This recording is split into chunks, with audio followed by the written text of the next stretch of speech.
코로나19 사태가 장기화하고 있는 상황에서 정부와 여당은 4차 긴급재난지원금을 지급하자는 데 의견을 모았습니다. 다만 여당에서는 선별 지원, 보편 지원, 피해를 입은 사람들에게만 선별적으로 지원하는 것과 함께 전 국민에게 모두 지원하는 보편 지원도 함께 검토하겠다 이렇게 밝혔는데 비공개 당정협의에서 일단 선별 지원을 먼저 하자.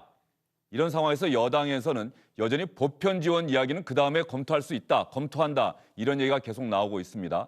홍남기 경제부총리가 오늘 국회에 출석했는데 홍남기 경제부총리는 전 국민에게 모두 지원하는 데에 대해서는 신중하게 생각해야 한다며 반대 의사를 분명하게 밝혔고 이번에 비공개 당정 협의에서는 선별 지원하자는 데 의견이 모아졌다고 강조했습니다.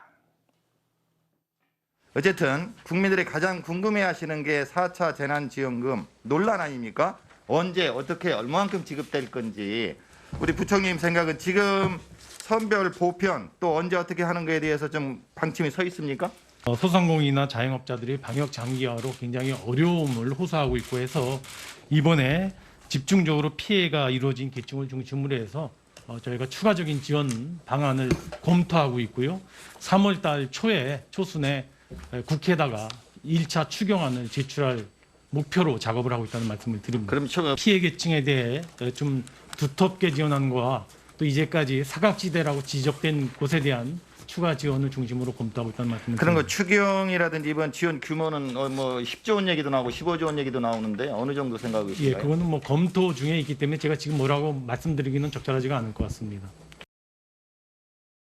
이번에는 선별 지원으로 이렇게 가는데 그 다음에 또 보편 지원에 관한 요구가 강하게 있을 때 부총리 앞으로 이 대응 생각은 어떠십니까?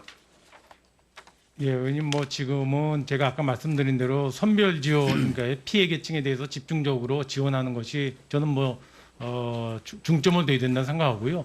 다음번 추경을 언제 할지 그 내용을 어떻게 할지를 좋습니다. 예. 지금 제가 말씀드린 추경은 것은 차치하고 적절하지 전 국민에 대한 재난지원금 보편 지원에 관해서 부총리 생각은 어떻습니까? 그렇게 하실 생각도 있으신 겁니까? 제가 말씀드리기를 그 방역 상황이나 경기 상황이나 경제 회복 상황이나 재정 상황을 다 감안해서 고려해야 될 사안이라고 제가 이미 말씀은 드렸고요. 네. 제 개인적인 견해를 물어본다면 예. 저는 전 국민을 드리는 것은 신중하게 생각해야 된다는 것이 제 생각입니다. 그러면 조금 전에 말씀드린 것처럼 홍남기 경제부총리와 김태흠 국민의힘 의원 사이에 오갔던 설전, 어떤 이야기를 하다가 설전이 벌어진 것인지 자막은 준비가 안 돼 있습니다. 잘 들어봐 주시기 바랍니다. 우리 부총리님 그 답변 태도가 그게 뭡니까? 동료 의원이 다음 추경을 또 할 수 있느냐 그러고 하니까 답변 않겠다. 그런 재정 상황이나 아니면 피해 규모나 여러 가지 보고 이렇게 하겠다라고 하니까 그런 상황이 되면은 또 추경을 하겠느냐? 국민들이 궁금해서 물어보는 겁니다. 그런데 그렇게 답변을 해요? 네? 답변 드릴까요? 좀 이따 하세요. 지금 보니까 말이야,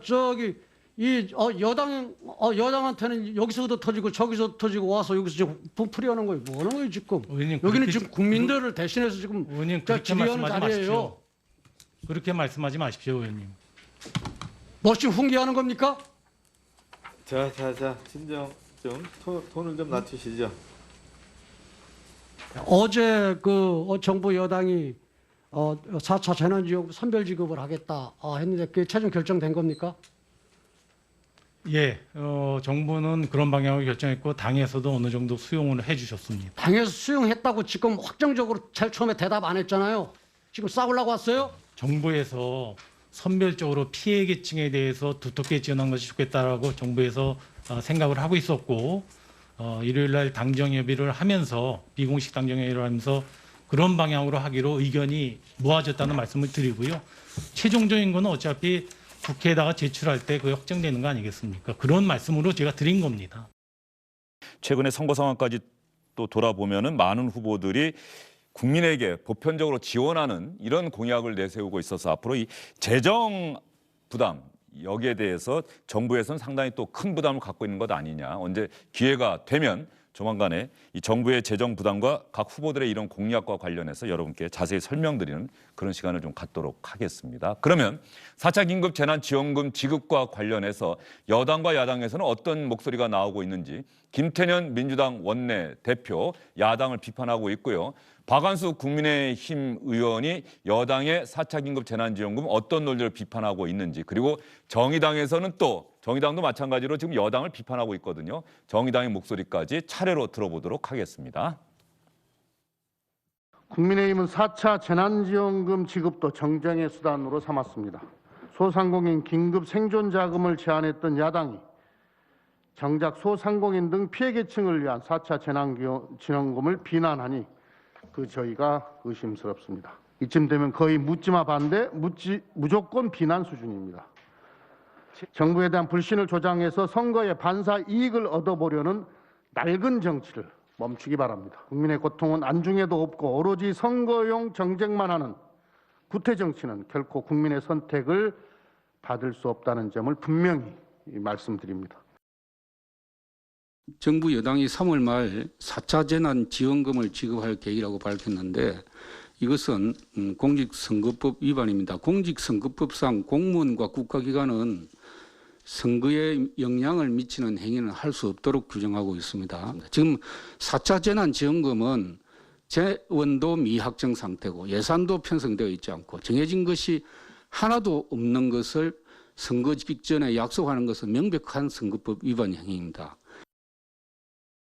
더불어민주당 이낙연 대표가 국민들께 드린 맞춤형 지원과 전국민 지원을 함께 협의하겠다던 약속은 보름 만에 깨졌습니다. 보편과 선별을 놓고 당정이 갈팡질팡 불협화음을 낸 탓에 시간을 2주나 소비한 셈입니다. 소비 진작의 차원에서라도 재난지원금은 보편적으로 지급되어야 합니다. 재정 건전성은 핑계에 불과합니다. 전 세계 정부가 전시 상황에 준해 지원에 나서고 있는데 왜 우리 국민들은 맨몸으로 코로나와 사투를 벌여야 합니까? 정의당에서는 전국민 보편 지원을 해야 한다. 재정 건전성을 논리로 반대하는 기획재정부의 논리는 이해할 수 없다. 이렇게 또 이야기를 하고 있군요.